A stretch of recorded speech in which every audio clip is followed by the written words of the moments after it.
오늘 하나님께서 우리에게 주시는 말씀은 구약성경 시편 19편 7절로부터 11절까지 말씀입니다. 제가 받들어 읽겠습니다. 여호와의 율법은 완전하여 영혼을 소성시키며 여호와의 증거는 확실하여 우둔한 자를 지혜롭게 하며 여호와의 교훈은 정직하여 마음을 기쁘게 하고 여호와의 계명은 순결하여 눈을 밝게 하시도다. 여호와를 경외하는 도는 정결하여 영원까지 이르고 여호와의 법도 진실하여 다 의로우니 금 곧 많은 순금보다 더 사모할 것이며 꿀과 송이꿀보다 더 달도다. 또 주의 종이 이것으로 경고를 받고 이것을 지킴으로 상이 크니이다. 아멘. 기도하겠습니다. 우리에게 말씀을 주시는 하나님 아버지, 대림절 세 번째 주일이자 성서 주일인 오늘 주님 앞에 기쁨으로 나아갑니다. 금과 송이꿀보다 더 귀한 말씀을 우리에게 먹여주시옵소서. 이 말씀의 은혜로 복되고 건강하게 주님과 함께 기쁘게 살아가게 하여 주옵소서.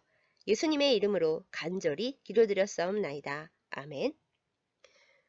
하루를 시작하는 아침에 성경을 꼭 펼쳐보는 사람이 있었습니다. 하나님, 오늘의 말씀을 주시옵소서 한 다음에 얍! 하고 성경을 아무 곳이나 펼쳐 읽는 거죠. 그 사람은 그것이 하나님 앞에서 말씀을 받는 가장 좋은 방법이라고 여겼습니다. 그러던 어느 날 아침, 그 사람은 이상하게 참 우울했습니다. 주여, 오늘 제가 해야 할 일에 대해 말씀을 주옵소서 라고 기도하고서 늘 그랬듯이 제비뽑기 하듯 성경을 펼쳐서 눈에 들어오는 구절을 보았습니다. 그날 그가 본 구절은 가룟 유다가 목매어 죽으니라 였습니다. 응? 말씀대로 한다면 목매어 죽어야 하는데 아무리 생각해도 이건 아니다 싶었던 거죠. 그래서 그 사람은 성경을 탁 덮고 다시 기도했답니다. 하나님, 아무래도 오늘의 말씀을 잘못 주신 것 같습니다. 다시 하겠습니다. 오늘 순종할 말씀을 이번엔 제대로 주시옵소서. 그렇게 짧고 간절하게 기도하고 나서 다시 성경을 짠 펼쳤습니다. 그때 그의 눈에 들어온 말씀. 가서 속히 이 일을 이루라. 과연 이 사람은 어떻게 해야 할까요? 성경을 제비뽑기 하듯 막 뽑아서 읽으면 안 된다는 극단적인 예화인데요. 그런데 이거 실제 있었던 이야기랍니다. 사랑하는 여러분, 성경은 하나님의 귀한 말씀이지만 그렇기에 더욱 조심하고 주의하면서 읽어야 합니다. 예수님께서 광야에서 시험 당하실 때 마귀도 말씀을 교묘하게 이용해서 떠들었다는 사실을 잊어버리면 안 됩니다. 때와 상황에 맞추어 앞뒤 맥락을 잘 공부하면서 바르게 해석하면서 성경 말씀을 대해야 합니다. 오늘은 성서 주일입니다. 성서 연구와 보급을 위해 정한 주일로 매년 12월 둘째 주일에 지킵니다. 1804년 영국에서 성서 공회가 처음으로 조직되면서 시작된 것으로 알려져 있습니다. 우리나라에서 처음으로 성서 주일 예배를 드린 것은 1899년이었는데요. 그해 5월에 성령 강림 주일에 성서 공회 주일이라는 이름으로 지켰다고 하네요. 당시 영국 성서 공회 조선 지부 총무인 켄 뮤어가 헌금과 특별 모금을 통해서 기독교의 아름다운 전통, 즉 하나님의 말씀을 받은 것에 감사하고 기뻐하면서 이웃에게 성서를 보급하는 데 힘을 보태자고 제안한 데서 시작되었습니다. 1900년에 신약 전서가 발간되면서 성서 공회 주일은 더욱 설득력을 얻었고 1954년부터는 세계 교회와 함께 12월 둘째 주일에 성서 주일을 지키는 것으로 정해져서 오늘날에 이르고 있습니다. 성서 주일은 하나님의 독생 성자 예수님께서 인간의 모습으로 이 땅에 오신 것을 준비하며 기다리는 절기인 대림절에 있는데요. 대림절 기간에 성서주의를 지키는 이유와 의미는 말씀이 육신이 되어 우리 가운데 오신 것에 대해 감사하면서 더 많은 사람들에게 생명의 말씀이 반포되어 읽혀질 수 있도록 기도와 헌금을 하는 데에 있습니다. 그런데 모두가 가지고 있고 세계의 영원한 베스트셀러인 성경, 지구의 마지막 한 사람에게까지 전해야 할 이 복음의 기록은 읽기가 쉽기만 한 책이 결코 아닙니다. 사실 성경을 꾸준히 성실하게 읽어가는 일은 쉽지 않습니다. 성경 5줄만 읽으면 저절로 잠이 쏟아진다는 분들이 의외로 많습니다. 그래서 성경을 불면증 치료차, 수면 유도제로 쓰면 좋다는 웃지 못할 이야기도 있죠. 그런데 바로 그 5줄이 참 귀하고 소중합니다. 하루에 5줄만이라도, 그리고 읽다가 좀 괜찮으면 단 한 장만이라도 성경을 매일 꾸준히 오래도록 읽어 나가다 보면 성령께서 역사하시는 통로가 되고 말씀이 내 안에 새겨집니다. 오늘은 50장을 읽고 한 달이 지난 후에 또 성경 어플리케이션 켜서 50장을 읽으신다고요? 물론 아예 안 읽는 것보다야 나은 일이지만 꾸준히 하루에 5줄 읽고 묵상하고 기도하는 것만 못합니다. 어제는 은혜 받아서 50장 읽고 오늘은 바쁘고 피곤하고 우울해서 한 장도 못 읽는다면 말씀과의 온전한 동행을 이루기 어렵습니다. 그래서 말씀을 꾸준히 읽어나가는 묵상과 큐티 시간이 매우 필요하고 유익한 것이고요. 미신적인 종교 생활은 자기가 믿는 신에게 무조건 빌고 잘 보여서 내가 원하는 것을 이루는 것입니다. 그러나 하나님께서 기뻐하시는 성숙한 기독교 신앙은 선하신 하나님의 뜻과 말씀을 배우고 깨달으면서 내 뜻과 내 의지를 하나님께 맞추고 하나님을 내 삶의 주인으로 모시고 따르는 것입니다. 그렇게 하나님의 마음과 뜻이 담겨 있는 성경 말씀을 읽고 듣고 바르게 배우는 것이 정말 중요합니다. 신앙인은 하나님의 말씀과 기도와 실천의 균형을 잘 맞추어야 합니다. 오늘은 성서주일이므로 특별히 하나님의 거룩한 기록된 말씀 성경에 좀 더 초점을 두어 말씀을 나누고 있는데요. 오늘 본문을 기록한 시편 기자가 순금보다 귀하고 송이꿀보다 달다고 고백한 말씀은 그 말씀을 듣고 따르는 이에게 무엇이고 어떤 의미일까요? 첫째로 성경의 말씀은 생명수입니다. 사람이 생명을 유지하는 데 가장 긴박하고 중요한 것은 물입니다. 목마른 사람에게 물이 절실한 것처럼 하나님의 말씀은 목말라 있는 내 영혼과 삶을 살리는 능력이 됩니다. 말씀으로 삶의 갈증을 해결하고 응답을 얻습니다. 지치고 막막할 때 말씀으로 위로를 받고 새 힘을 얻습니다. 또 나아가야 할 방향을 알게 되고 살아갈 지혜를 얻습니다. 물은 어떤 날은 마셨다가 어떤 날은 안 마셨다가 하는 것이 아닙니다. 물을 마시지 못하면 생명체의 몸은 오래 버티지 못합니다. 하나님의 말씀도 이와 같습니다.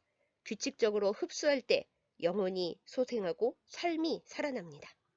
사랑하는 여러분, 내 삶과 영혼이 갈등으로 죽어가는데도 그걸 모르고 말씀을 멀리하는 어리석음에서 벗어나십시다.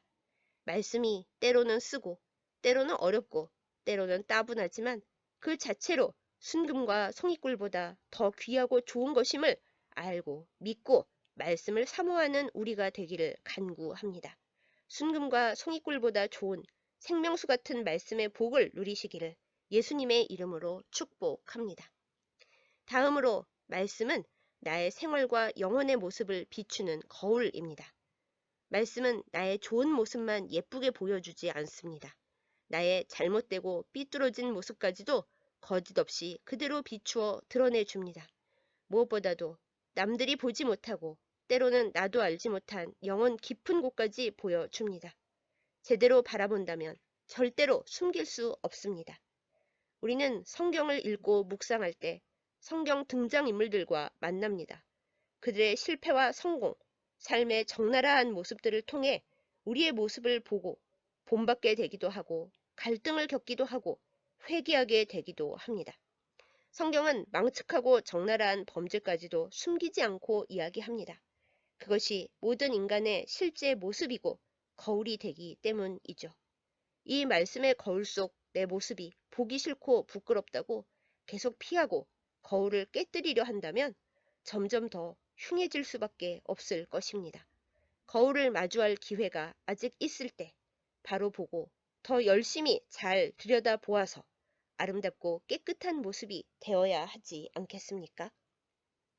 말씀에 비추어 나날이 거룩하여지고 하나님 보시기에 아름다운 모습이 되어가는 우리 모두이기를 간절히 기도합니다. 예수님 형상 닮아가는 우리이기를 간절히 소망합니다. 또한 성경은 안경과도 같습니다. 영의 눈이 어두워져서 잘 보지 못하는 우리의 눈을 밝게 합니다. 희미하게 보이는 영적 비밀을 뚜렷하게 비추어 깨닫게 합니다. 세상의 진실도 바로 보게 합니다. 우리의 시선으로만 세상을 살면 넘어집니다. 하나님의 관점으로 세상을 볼 수 있게 하는 것이 바로 영적 안경인 성경 말씀의 능력입니다. 말씀으로 날마다 영적 시야가 넓어지고 하나님의 눈으로 세상을 보며 지혜롭게 걸어가는 우리 모두이기를 예수님의 이름으로 축복합니다.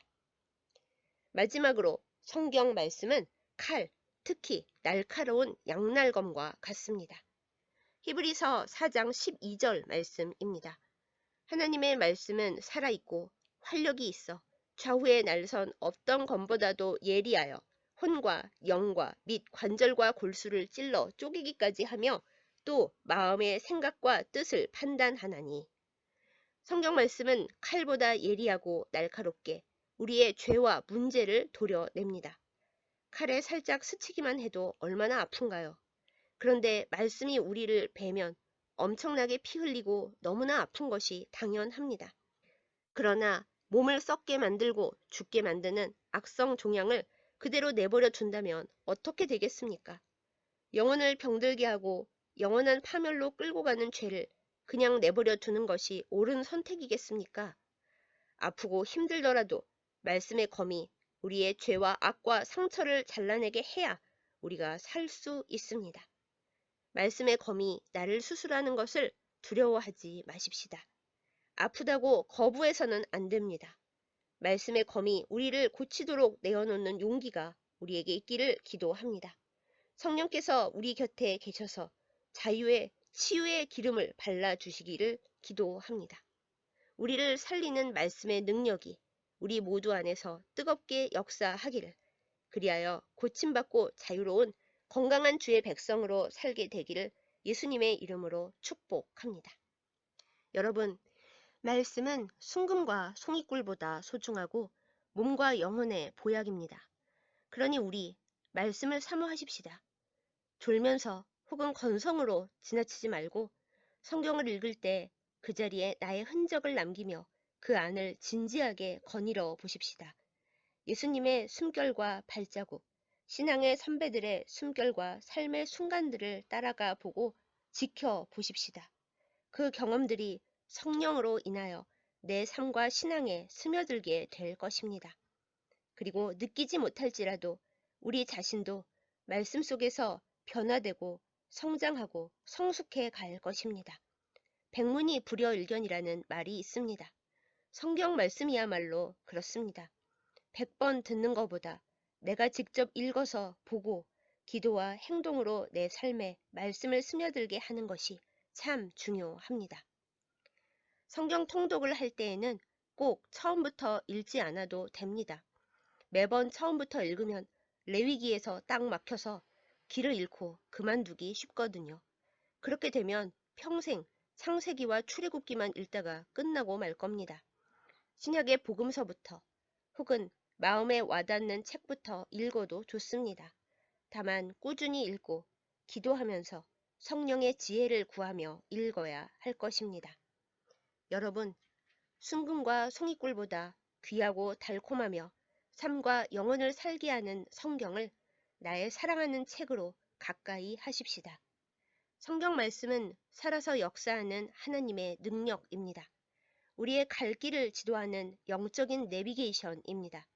잘 사용하여 말씀으로부터 오는 모든 은혜와 복을 다 받아 누리는 여러분과 저이기를 예수님의 이름으로 축복합니다. 기도하겠습니다. 우리에게 말씀을 주시는 하나님 아버지, 성서주의를 맞이하면서 우리에게 순금보다 귀하고 송이꿀보다 달콤한 선물을 주셨음에 감사를 드립니다. 말씀을 가까이 하지 못한 죄와 연약함을 고백하오니 용서하여 주시옵소서.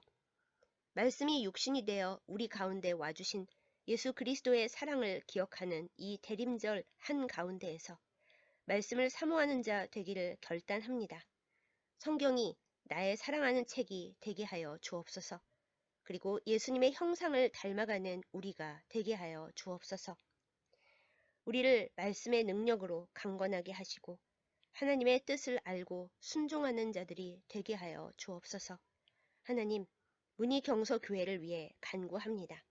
말씀의 빛을 온 세상에 전하는 주의 제단이 되게 하여 주옵소서.